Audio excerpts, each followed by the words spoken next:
Versatile Mage. Chapter 694. Evil Battle Robe.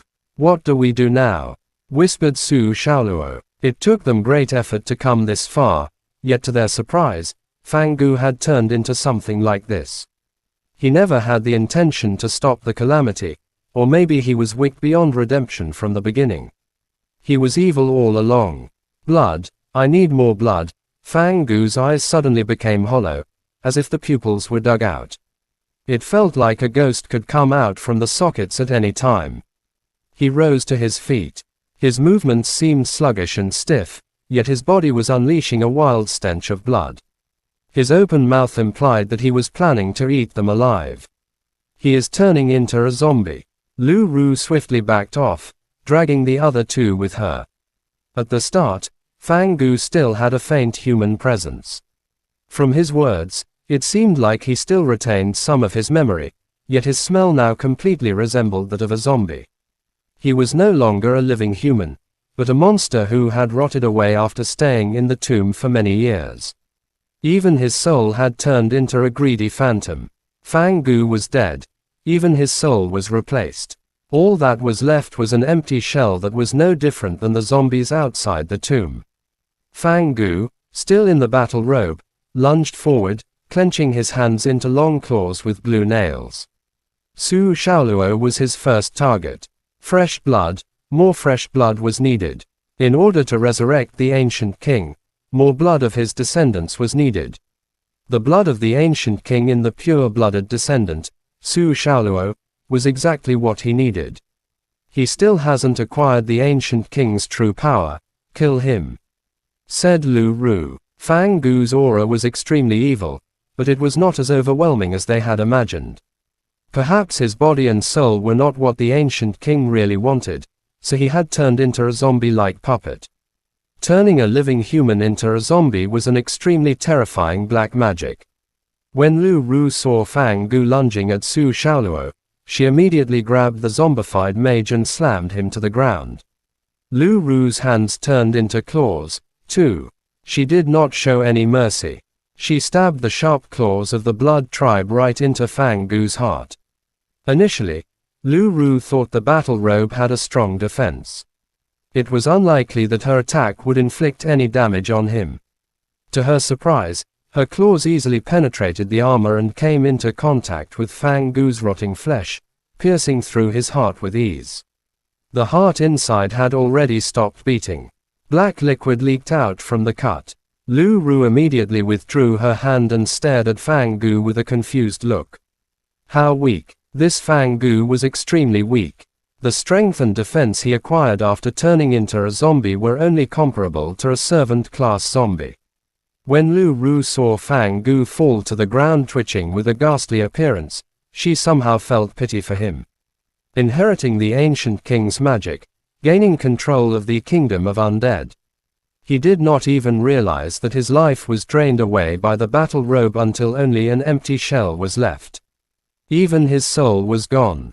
He was a real sacrifice for the ancient king's resurrection, one among many over the last 2,000 years. Fang Gu's black blood flowed out from his body, which gradually separated from the battle robe. A dried corpse fell to the ground. Even his hair had wilted like grass. Meanwhile, the black battle robe floated back to the Blood Emperor throne after absorbing Fang Gu's life force.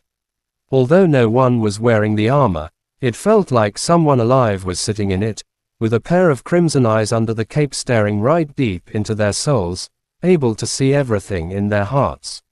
We shouldn't put on the robe. Lu Ru breathed out. It turned out that the threat was not Fang Gu, who was wearing the battle robe, but the battle robe with the evil aura itself. While the three were clueless about what to do, the altar suddenly shook.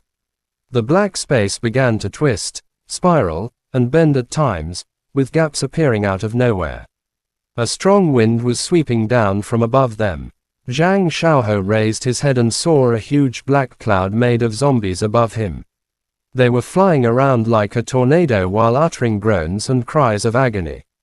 The altar is rotating. Does this mean the dark abyss is about to shift in space soon? Asked Lu Ru. Taking the time into consideration, Dawn had already arrived. It was the last time the Dark Abyss would shift to somewhere else. Since the ancient king was planning to resurrect himself, the inner city was the most ideal place to go.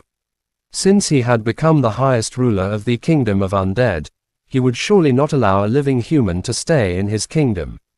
Blood. Fang Gu was mentioning something about blood. Does that mean the ancient king's resurrection requires a huge amount of blood?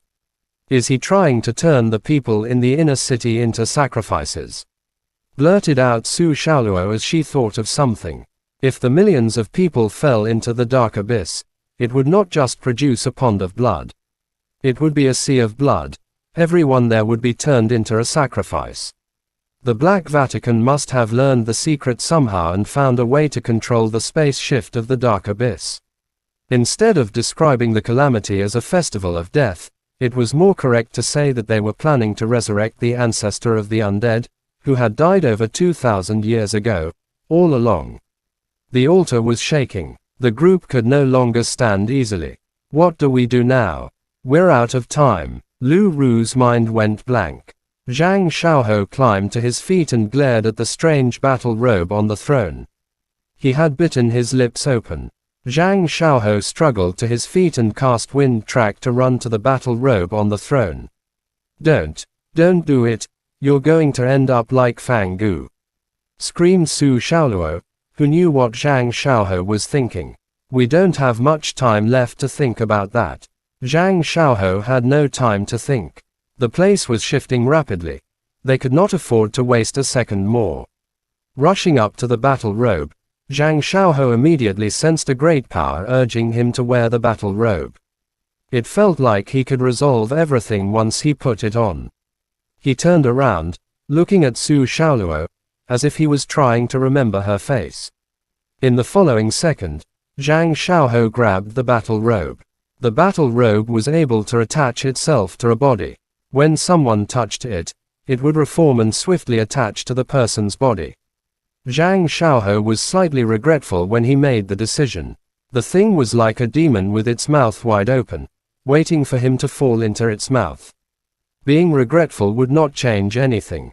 Zhang Xiaohou closed his eyes.